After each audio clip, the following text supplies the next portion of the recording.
Une adolescente de 15 ans, nouvelle dans sa ville, Elle avait du mal à trouver ses marques. disparaît sans laisser de traces. Je sentais qu'il s'était passé quelque chose de grave. Il n'y a aucun témoin. Qu'est-ce qu'on a? Qu'est-ce qu'on cherche? Seules les caméras peuvent apporter des éléments de réponse. Dès lors, nous savions que nous avions affaire à un crime, et fort probablement un enlèvement.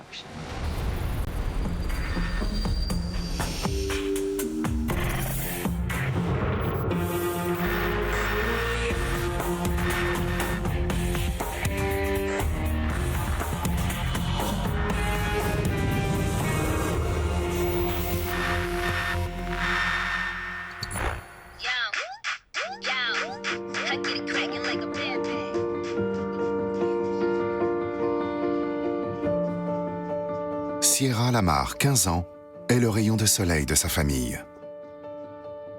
Sierra avait une sacrée personnalité. Elle avait le don de vous remonter le moral. Elle avait un immense et beau sourire qui attirait immédiatement la sympathie. Elle aimait bien qu'on la regarde. Elle était extravertie, rigolote. Elle faisait toujours la folle avec ses amis. Et en même temps, elle avait un côté plus calme et plus sérieux. Comme toutes les jeunes filles, elle avait parfois un petit manque de confiance en elle. Mais globalement, elle était bien dans ses baskets. Elle ne se laissait pas influencer par le jugement des autres. Sierra a grandi à Fremont. Mais il y a 5 mois, elle a déménagé 60 km plus loin avec sa mère. J'ai divorcé, j'ai rencontré quelqu'un et on s'est installé à Morgan Hill. Je voulais changer d'horizon. On a emménagé dans une grande maison. C'était un nouveau départ. On a eu du mal avec la séparation de nos parents. C'était parfois tendu entre Sierra et notre mère, et les disputes pouvaient monter assez haut. Le fond du problème, à mon avis, c'était le fait d'avoir dû quitter Fremont et tous ses amis. Elle avait du mal à trouver ses marques. Elle m'envoyait souvent des messages pour me dire « J'aimerais tellement être à Fremont ». Elle me confiait ses états d'âme comme on le fait quand on a cet âge. Bien dans son époque, Sierra est accro aux réseaux sociaux. Elle prenait tout le temps mon ordinateur portable pour se filmer en train de faire la guignole. D'accord. Elle était faux folle, ça c'est sûr. Mais il fallait la voir faire ses bêtises. «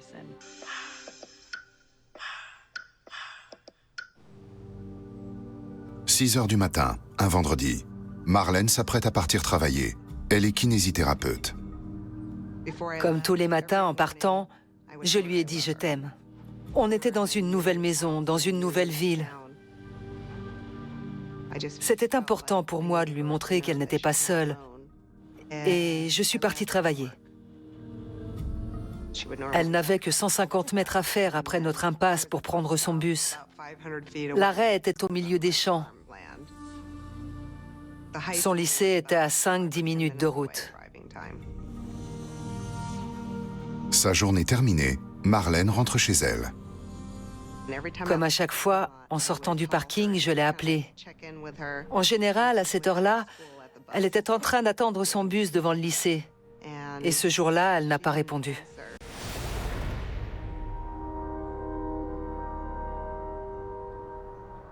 Je l'ai cherchée dans toutes les pièces. Elle ne s'était pas assoupie dans sa chambre. J'étais un peu fâchée qu'elle ne réponde pas. Je me suis demandé si c'est parce qu'elle était avec un ami et qu'elle ne voulait pas que je le sache. Marlène appelle alors le lycée et apprend que Sierra ne s'y est pas présentée de la journée. Elle contacte ensuite le père de Sierra à Fremont. Lui non plus n'a pas de nouvelles. Elle était remontée. Elle pensait que Sierra était sortie après le lycée sans la prévenir. On a parlé un moment et on s'est dit que la meilleure chose à faire, c'était qu'elle contacte toutes ses connaissances pour voir si Sierra était avec elle. Je lui ai dit que je venais directement à Morgan Hill. Sa mère m'a appelée. Déjà, j'ai trouvé ça bizarre. Elle était en larmes au téléphone et elle m'a demandé si Sierra était avec moi. Je lui ai répondu que non. Si je me souviens bien, ce jour-là, elle m'avait envoyé aucun message. J'étais dans tous mes états. Je n'arrêtais pas d'appeler Sierra, complètement paniquée dans l'histoire qu'elle finisse enfin par décrocher. Je tombe direct sur sa messagerie. Ce n'était pas normal. J'ai appelé la police. Bureau du shérif, j'écoute. Bonjour, je suis inquiète, ma fille a disparu. Elle n'est pas allée à son lycée ce matin. J'ai peur qu'on l'ait enlevée. Très bien, je vais vous poser quelques questions et on va vous envoyer un agent, d'accord? D'accord. Comment s'appelle-t-elle? Sierra Lamar. Vous savez comment elle était habillée ce matin? En fait, non, je pars toujours travailler avant qu'elle se prépare. D'accord, c'est noté. Quel est votre nom, madame? Marlène Lamar.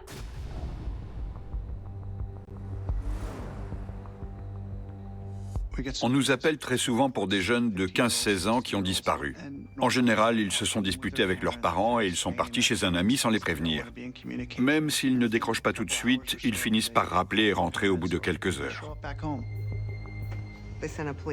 Un agent s'est présenté à la maison et m'a demandé s'il y avait une raison à son départ. Comme une dispute, par exemple. Il voulait savoir quelles étaient ses occupations et qui elle fréquentait. Ensuite, il m'a dit qu'il fallait attendre un certain délai avant de pouvoir lancer un avis de recherche.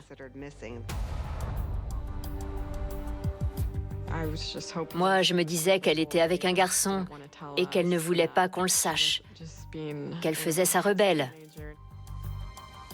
Mais en même temps, je trouvais ça bizarre qu'elle ne me réponde pas à moi.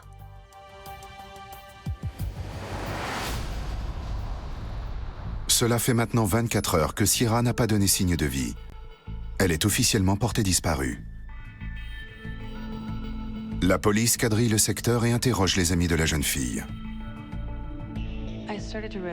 J'ai compris que c'était grave quand la police m'a interrogée sur une possible fugue.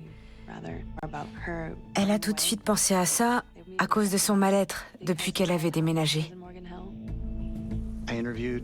J'ai interrogé ses amis, ils étaient tous très inquiets, ils avaient peur. Je leur ai demandé, à votre avis, que lui est-il arrivé? Vous croyez qu'elle a fugué? Vous parliez de quoi avec Sierra? Elle me parlait de Frémont. Elle me disait que ça lui manquait.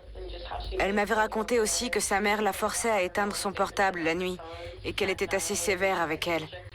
Elle m'a dit qu'elle avait limite envie de fuguer. Oui, elle m'a dit plusieurs fois qu'elle avait envie de fuguer, mais... Pour les inspecteurs, commencent à se dessiner les grandes lignes de la journée de Sierra. Dans les affaires de disparition, on essaie d'abord et avant tout de reconstituer une chronologie. Quand la personne a-t-elle été vue pour la dernière fois? C'est pour avoir un cadre. Nous savions que Marlène l'avait vue dans sa chambre à 6 heures du matin et qu'elle avait envoyé son dernier SMS à une amie à 7h10. Dans ce dernier message envoyé à une camarade, elle prévoit de la retrouver avant le lycée pour s'échanger devoirs et maquillage. Elle avait donc prévu quelque chose. Et visiblement, pas de fuguer. Prête pour le lycée, Sierra quitte la maison. Elle allait à pied à son arrêt pour prendre le bus de 7h25. Entre son domicile et l'arrêt de bus, elle a à peine 800 mètres à parcourir. On a évidemment regardé s'il y avait des caméras autour de l'arrêt. Seulement, il est au milieu de nulle part. Il n'y a aucune caméra, sauf peut-être. Il y avait un système de surveillance embarqué dans le bus emprunté par Sierra. Les inspecteurs en sauront-ils davantage sur son sort? Pour retrouver Sierra Lamar, 15 ans, les policiers comptent beaucoup sur la caméra de son bus scolaire. Dans le bus de Sierra, une caméra filmait toutes les entrées et sorties des usagers de la ligne. Il récupère donc la bande du matin de sa disparition et la cale sur 7h25.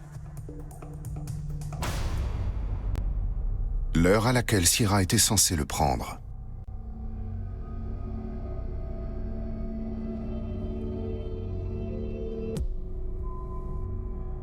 Elle est la seule à cet arrêt.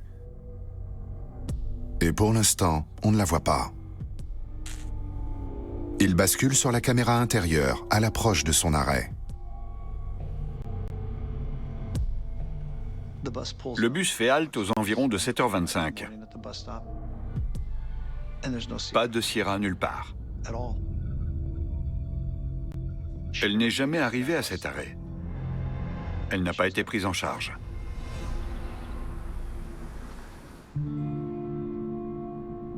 Après son message envoyé à son ami à 7h11, Sierra a quitté la maison, mais n'est pas arrivée à son arrêt de bus.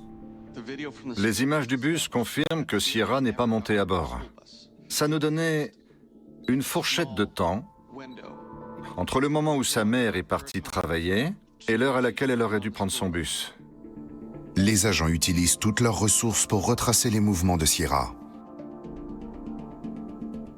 Tout de suite, dans notre enquête, on a fait appel à un des atouts de notre arsenal de recherche, le chien renifleur. On a récupéré un objet imprégné de l'odeur de Sierra pour qu'il la piste sur son trajet habituel entre son domicile et l'arrêt de bus.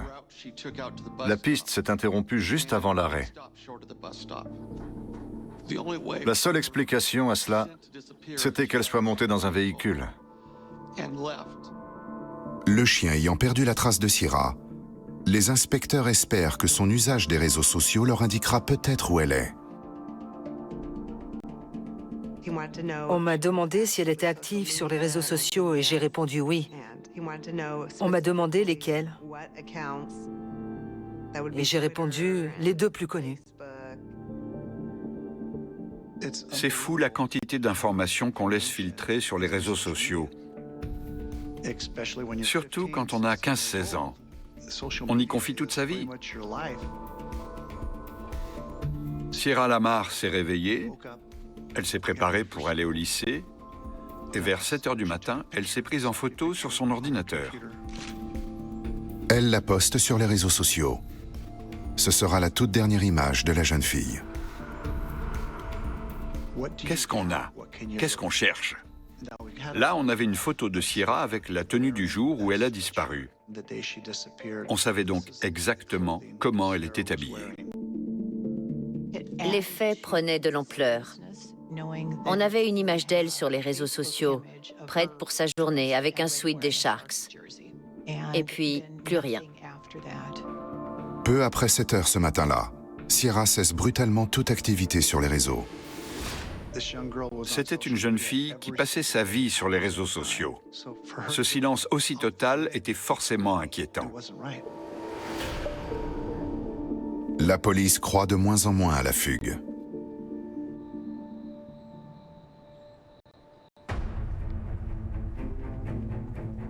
Dès lors, nous savions que nous avions affaire à un crime, et fort probablement un enlèvement. Moi, je n'avais jamais cru à l'hypothèse de la fugue. Je savais qu'elle ne ferait jamais subir ça à ses proches. Au fond de moi, j'ai toujours su que ce n'était pas ça. Je vois bien pourquoi ils y ont cru au début, à cause de son mal-être à Morgan Hill. Mais pour moi, c'était juste impossible. Elle avait encore tellement de choses à dire et à faire. Elle avait de grands projets. Je savais qu'elle débordait de vie et d'ambition. Et je savais aussi qu'elle ne pouvait pas choisir de disparaître comme ça et d'abandonner tout ça. Pour nous, les plus proches, elle était incapable de faire une chose pareille. La Sierra que je connaissais n'aurait pas fait ça. Pas sans en parler, au moins à moi. Je sentais qu'elle avait été enlevée ou qu'il lui était arrivé malheur. Pour une maman, ce n'est pas concevable de ne pas savoir où est son enfant. On n'est pas fabriqué comme ça. La disparition de Sierra commence à intéresser les médias locaux et nationaux.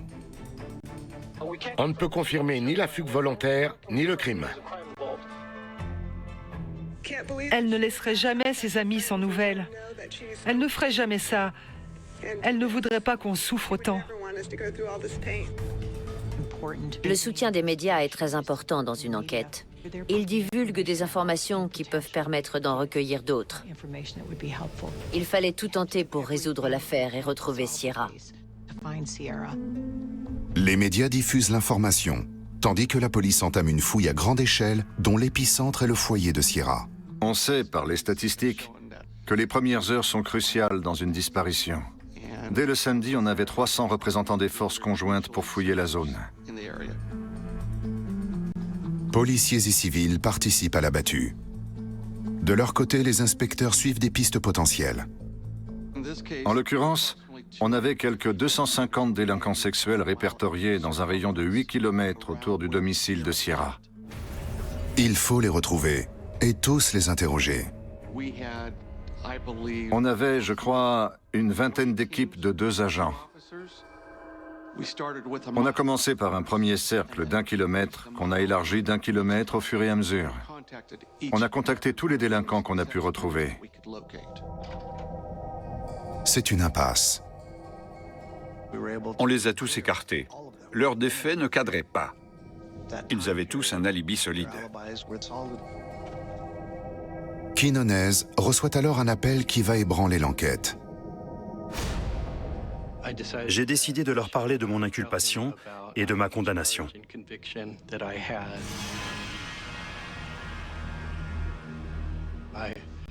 J'ai un casier de délinquants sexuels. Je me suis dit qu'il valait mieux qu'ils l'apprennent de ma bouche, plutôt qu'en faisant une recherche. Je trouvais ça mieux, dans l'intérêt de l'enquête, et pour qu'on reste concentré sur Sierra, et qu'on la retrouve au plus vite. Steve Lamar figure dans le fichier des délinquants sexuels depuis 2009, suite à sa condamnation pour atteinte sexuelle sur mineurs.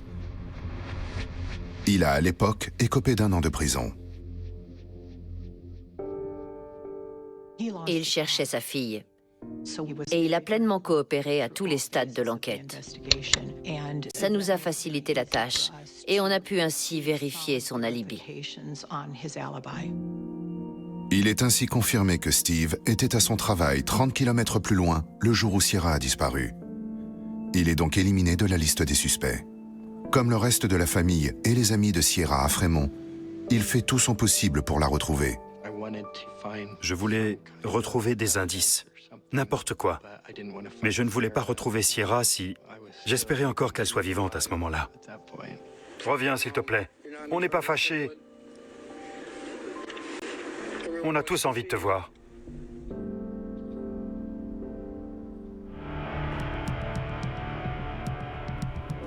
À Morgan Hill, tous se mobilisent pour retrouver l'une des leurs. On ne s'attendait pas à un tel élan de solidarité et de générosité. Mais après tout, on a tous une fille ou une sœur. Les gens avaient besoin d'aider et ça a été un grand secours pour toute notre famille. Malheureusement, on n'arrive pas à savoir ou à se rappeler ce qu'elle aurait pu nous dire dernièrement. Secrètement, on espérait tous la retrouver. Sierra s'est volatilisée.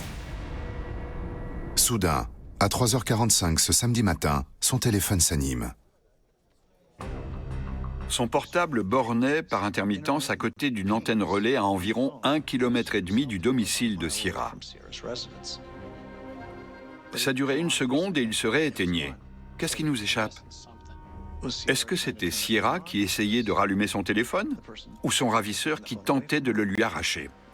On ne savait pas, mais par contre, on avait un signal. C'est sous notre nez. C'est quoi?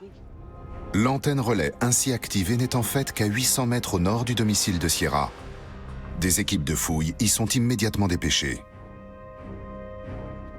Elle était dans un grand champ d'herbe haute. Il avait plu toute la nuit précédente. L'équipe de recherche a retrouvé le portable au beau milieu du champ. Ils m'ont demandé d'identifier le téléphone. Là, j'ai éclaté en sanglots. Je me suis liquéfiée. Je savais qu'elle n'aurait jamais laissé son téléphone comme ça. Elle était vissée à son portable. Là, on s'est dit, d'accord, Sierra n'a pas décidé de partir. Elle n'aurait pas abandonné son portable. Après analyse du téléphone, on a déduit que l'eau qui avait dû rentrer par le trou prévu pour le chargeur avait dupé l'appareil qui, croyant à la présence du chargeur, s'était rallumé avant de se rééteindre. La découverte de son téléphone abandonné est la preuve ultime de son enlèvement.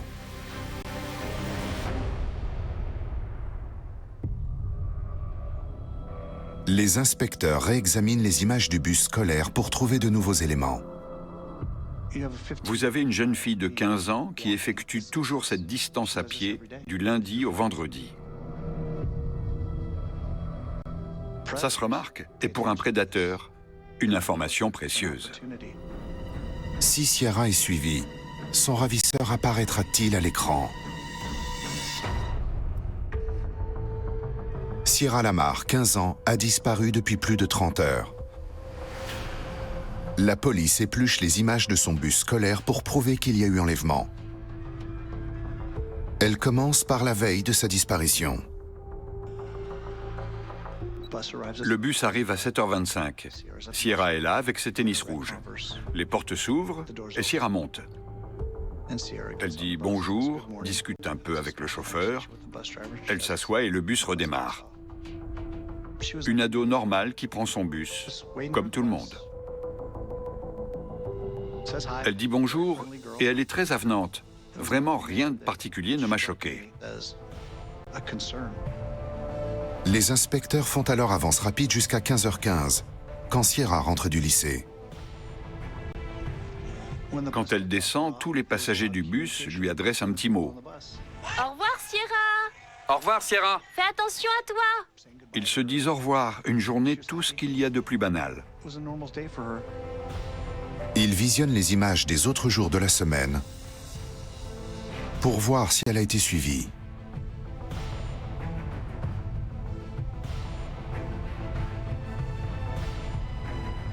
Rien qui fasse dire « cette petite a des soucis ».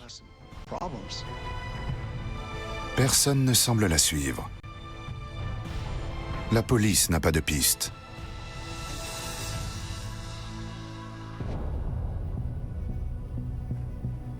Sierra a disparu depuis 2 jours. Les policiers quadrillent toujours le secteur. Et les citoyens se joignent à eux pour les recherches. On a interrogé beaucoup de monde, mené des recherches scientifiques, des traçages de téléphones portables. Autant de recoupements qui nous ont permis d'éliminer un certain nombre de suspects.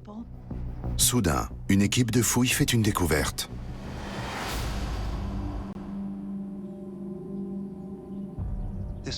Elle ratissait une zone située à 3 km du domicile de Sierra. Elle est tombée sur une route de campagne qui bordait 3 hangars qui servaient d'entrepôt. C'est là qu'on a retrouvé le sac de Sierra. À l'intérieur, on a retrouvé ses chaussures et ses vêtements, chaussettes, sous-vêtements, pantalons et toutes ses affaires de cour. Il y avait le fameux sweat qu'elle portait sur le selfie pris le jour de sa disparition. Ça a été un élément clé pour nous. Des prélèvements ADN sont effectués sur les vêtements de Sierra et envoyés au laboratoire. Il y avait divers fragments et de la terre. Il y avait notamment une sorte de lichen. On a fait venir un botaniste qui nous a expliqué que ce type de lichen poussait dans certaines zones, proches de points d'eau. Il y avait aussi des petites billes réfléchissantes en verre, utilisées sur la chaussée. Ça voulait dire que Sierra avait été traînée sur la route, puis sur une zone couverte de ce lichen particulier. On a sondé tous les étangs du secteur. On a envoyé notre hélicoptère à détection infrarouge, utilisé pour retrouver les corps, parce qu'un corps en décomposition dégage de la chaleur. On a fait ça sur un rayon de 500 km, soit la moitié de l'État de Californie. On ne l'a jamais retrouvée.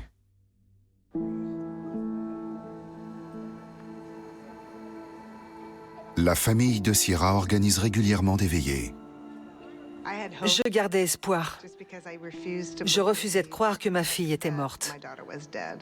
Je me disais que je ne croirais à sa mort que quand je verrais son corps. Il fallait qu'on tienne bon et qu'on continue à se battre.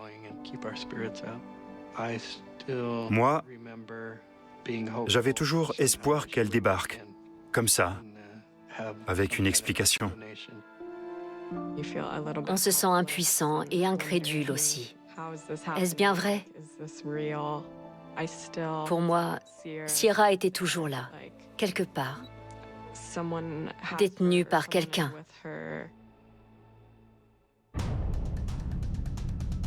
Les résultats d'analyse des échantillons prélevés sur les vêtements de Sierra tombent. Les prélèvements effectués sur le pantalon de Sierra ont révélé la présence de sécrétions corporelles étrangères. Ils ont été enregistrés dans le CODIS. Le laboratoire a identifié un habitant de Morgan Hill de 21 ans. L'ADN retrouvé sur le jean abandonné de Sierra a été reconnu. On a trouvé une correspondance ADN avec un arboriculteur de 21 ans, ancien employé d'une chaîne de supermarchés. Le suspect s'appelle Antolín García Torres. C'était un jeune homme qui, a priori, n'avait eu aucun contact antérieur avec Sierra. Son ADN n'avait rien à faire là. Ce n'était pas un camarade de classe, ni un ami. Les sécrétions ont été identifiées comme étant du liquide séminal et du sperme, ce qui prouvait qu'il y avait eu un contact étroit avec ce pantalon. La police tient un suspect. Il nous restait à établir si Sierra le connaissait et si elle avait eu l'occasion de le rencontrer. Ce n'est pas parce qu'on trouve de l'ADN quelque part qu'on peut arrêter l'individu pour homicide. Il nous fallait de plus amples éléments pour prouver qu'il était bien l'auteur de l'enlèvement. Peut-être Torres retient-il encore Sierra. Les inspecteurs le placent alors sous surveillance constante, sur écoute, et posent un mouchard sur sa voiture. On espérait retrouver Sierra en vie. La retenait-il encore? Que faisait-il au quotidien? Nous avons entamé divers types de surveillance sur Antolín García Torres, dans l'espoir qu'il nous mène à elle. Torres vit avec femme et enfants sur une aire de camping-car à 10 km du domicile de Sierra. Deux agents se font passer pour un couple et s'installent dans une caravane voisine.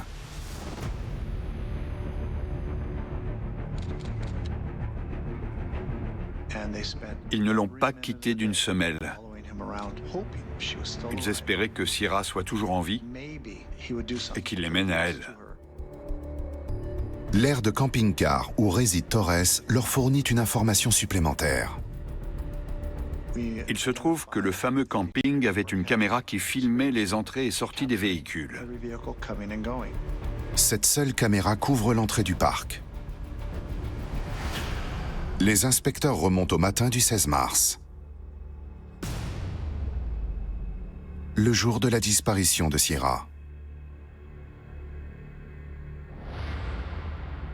À l'aube, la Jetta de Torres, très reconnaissable, quitte le parking. Le jour de la disparition de Sierra, Antolín García Torres quitte l'aire de camping-car à 8 h du matin. Sierra a été enlevée entre 7h11 et 7h25 du matin. Les images du camping semblent donc à première vue l'innocenter. Il était encore chez lui à cette heure-là. Seulement, les inspecteurs font une découverte fondamentale. On s'est rendu compte que les timecodes de la vidéo avançaient d'1 heure. Il arrive souvent que les gens ne les règlent pas à l'heure d'été. Donc, la véritable heure à laquelle on voit Antolín García Torres partir de chez lui est 7 heures du matin, et non 8 heures. Nous savions que la dernière communication de Sierra avait été passée à 7h10 et que le trajet entre les domiciles d'Antolín García Torres et de Sierra ne faisait que 10 à 15 minutes.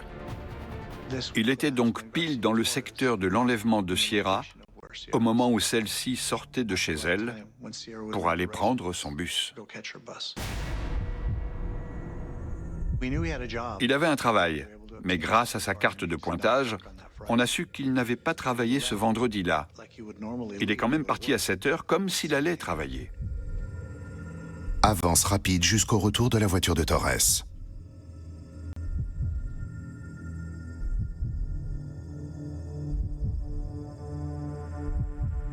Malgré le décalage d'1 heure du timecode, elle réapparaît à 12h57, ce qui laisse un battement de 6 heures. Le timing correspond parfaitement. En voyant ces images, je me suis dit, ce jeune homme me semble de plus en plus impliqué dans cette affaire. La police a débuté la surveillance d'Antolín García Torres il y a 6 jours. Quand un individu en kidnappe un autre et qu'il ne le tue pas immédiatement, il le séquestre généralement dans un lieu où il retourne perpétrer ses méfaits. Nos agents en faction n'ont rien trouvé qui indique cela. À mon avis, à ce moment-là, elle était déjà morte. On a alors décidé de s'entretenir avec lui et de lui faire savoir qu'on l'avait à l'œil. Quinones et son collègue se rendent donc à son camping-car. On voulait un entretien en douceur dont il se croirait aux commandes. Oui, bonjour. Vous avez une minute à nous accorder? Il était très sûr de lui, prétentieux. Il nous regardait droit dans les yeux avec cet air de supériorité, un vrai sociopathe. On mène une enquête. D'accord. C'est pour ça qu'on est là, pour vous parler. D'accord. On n'est pas venu pour vous arrêter, vous n'êtes même pas obligé de nous répondre. Vous pouvez en venir au fait? J'y viens. Vous avez entendu parler de l'enquête sur la jeune adolescente? Ouais. Donc, vous voyez de qui on parle. La fille sur les photos? Sur les photos et les affichettes. Ouais. Est-ce qu'on pourrait dire que vous entreteniez une sorte de relation avec elle? Je crois pas. Pourquoi? Je crois pas pourquoi. Voilà la tête qu'il a faite. C'est là que Torres a commencé à se distancier de Sierra. Je ne la connais pas, on n'a jamais eu l'occasion de se rencontrer. La première fois que je l'ai vue, c'était aux infos. C'est tout ce qu'il nous fallait, qu'il se distancie totalement de Sierra. Les inspecteurs décident de ne pas l'arrêter tout de suite, au cas où il les mènerait à la jeune fille. On avait peut-être une chance maintenant qu'il se savait surveiller, qu'il se trahisse et nous révèle où elle était. 3 jours plus tard, on l'a convoqué pour l'interroger. On avait une commission rogatoire pour fouiller son camping-car et saisir sa voiture.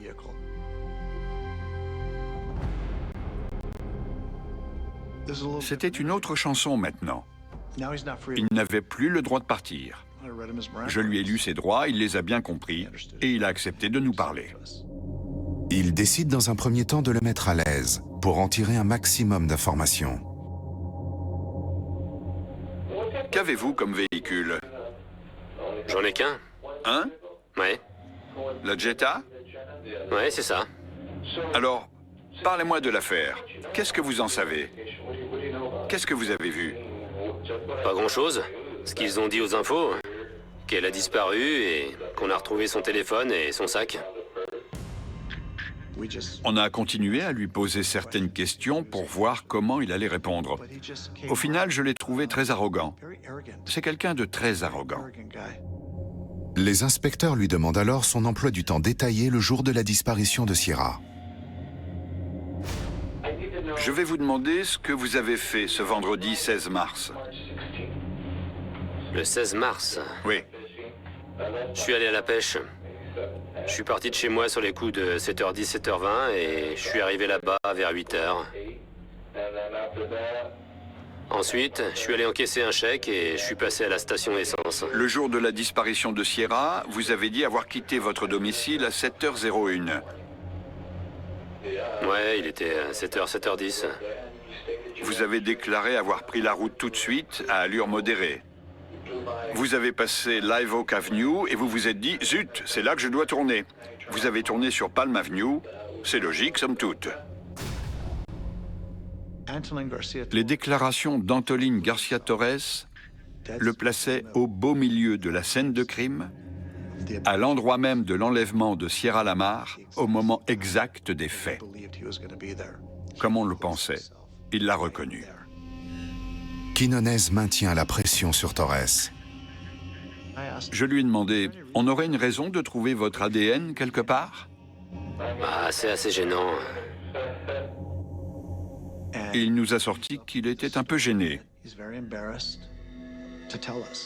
Soyez pas gêné, allez! Ah, il m'arrive de me masturber dans ma voiture. Il aimait bien se masturber dans sa voiture. J'ai des mouchoirs dans la voiture au cas où. D'accord? Comme ça, j'en mets pas partout et je peux les jeter. Je vois que ça comme explication à la présence de mon ADN. Et c'est comme ça que son ADN s'est retrouvé là. Quinones revient sur certains détails de la journée de Torres. Où avez-vous encaissé votre chèque? À la Bank of America. Les inspecteurs se rendent immédiatement à l'agence bancaire où Torres dit être allé ce jour-là. Qui dit banque, dit caméra. Ça nous a bien avancé. La police retrace les agissements d'Antolín García Torres, suspect dans l'enlèvement de Sierra Lamar. Nous avons retrouvé les images de vidéosurveillance de l'agence bancaire du quartier d'Antolín García Torres. Les images sont calées sur l'heure à laquelle Torres dit avoir effectué son dépôt. Banco. Il arrive bien à 12h53, soit près de 6 heures après avoir quitté son domicile. Il scrute son entrée sous différents angles. Il est arrivé vêtu d'un t-shirt sombre, d'un pantalon cargo et de chaussures de sécurité. Il passe à un plan plus large et remarque quelque chose. On y voit que le bas de son pantalon est plus foncé que le haut. On ne savait pas par contre si c'était de l'eau, de la boue ou simplement des ombres. Torres semble s'être approché d'un point d'eau dans les 5 heures qui ont suivi la disparition de Sierra.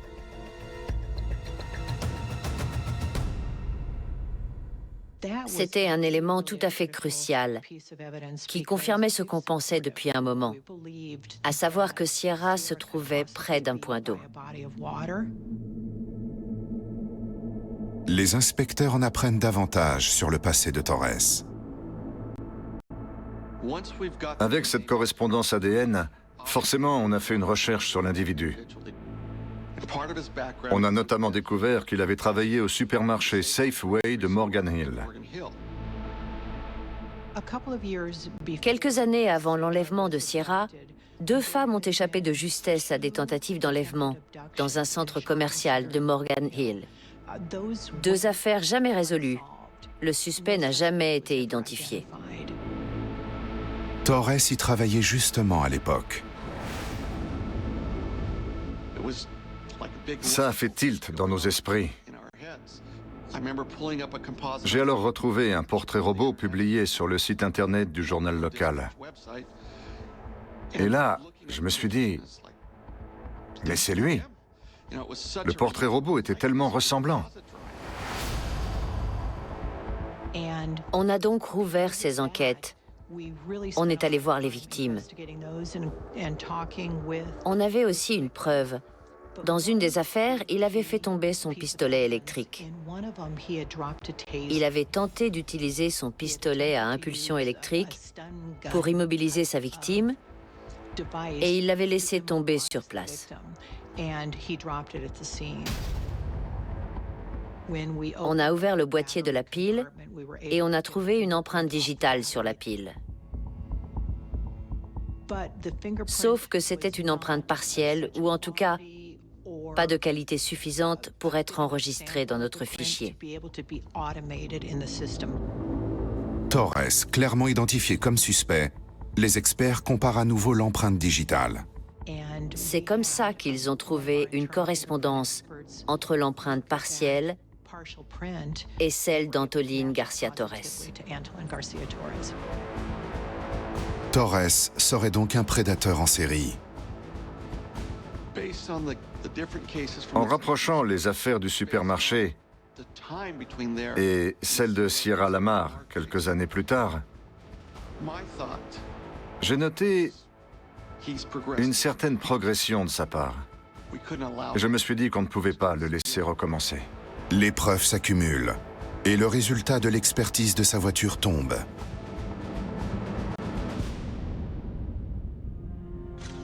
On a retrouvé une grosse trace ADN au niveau de la portière arrière sur la poignée. C'était celui de Sierra. Dans le coffre, on a retrouvé une corde et dessus un seul cheveu. Encore une correspondance avec Sierra. On a également retrouvé une paire de gants qui portait aussi l'ADN de Sierra. Sierra a donc séjourné dans la voiture de Torres. Il était coincé puisque depuis le début, il cherchait à nier le moindre rapport avec Sierra. Et pourtant, on avait la preuve de la présence de la jeune fille dans son véhicule. On a donc arrêté Antolín pour le faire parler. Confondu par l'ADN, Torres, 21 ans. 66 jours après la disparition de Sierra, Torres est arrêté. Il est inculpé d'enlèvement et meurtre avec préméditation. Surveillé 24 heures sur 24. Il a dit « Sérieux ?» Voilà comment il a réagi. Quand je l'ai vu aux infos, je me suis dit « Mais c'est qui lui ?» Je ne le connaissais pas du tout et je ne savais pas comment leur chemin avait pu se croiser. J'en appelle à l'agresseur présumé. S'il vous plaît, dites-nous où est Sierra pour mettre fin à notre calvaire. Ça ne m'a pas franchement soulagée. La seule chose, c'est qu'au moins, il n'était plus dans la nature et il ne risquait plus de recommencer.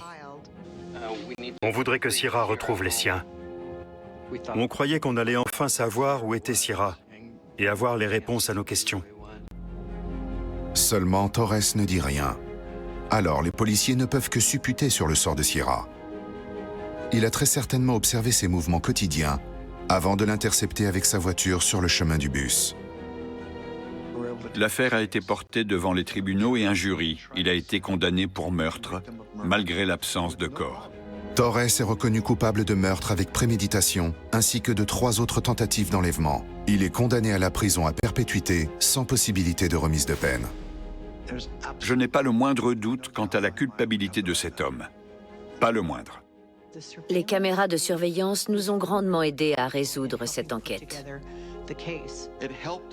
Elles nous ont permis d'affirmer que Sierra Lamar n'avait pas pris son bus et qu'Antolín García Torres avait quitté son domicile à 7 heures ce matin-là. Il avait donc largement le temps de commettre son crime. Les images d'Antolín quittant son aire de camping-car à 7 heures nous ont permis d'aboutir à son arrestation. Mais aussi le fait qu'il se situe lui-même dans le voisinage de Sierra au moment fatidique. Ou encore, ses déclarations couplées à la saisie de son véhicule, à l'intérieur duquel on a retrouvé l'ADN de Sierra. On avait donc la scène de crime, un suspect et une victime.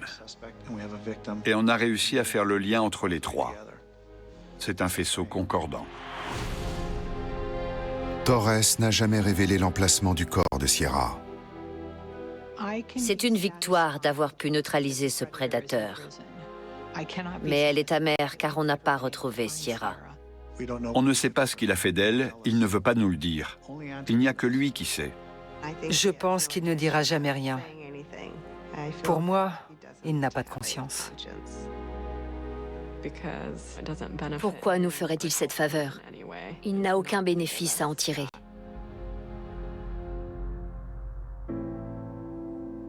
Civils comme policiers, continue à chercher le corps de l'adolescente. En vain pour le moment. On aura toujours ce vide en nous, parce que Sierra nous manque. C'est une douleur qu'on emportera avec nous. Même si on continue à voir ses amis, parce qu'on en a besoin, et eux aussi, c'est dur, parce qu'on voit que leurs vies sont...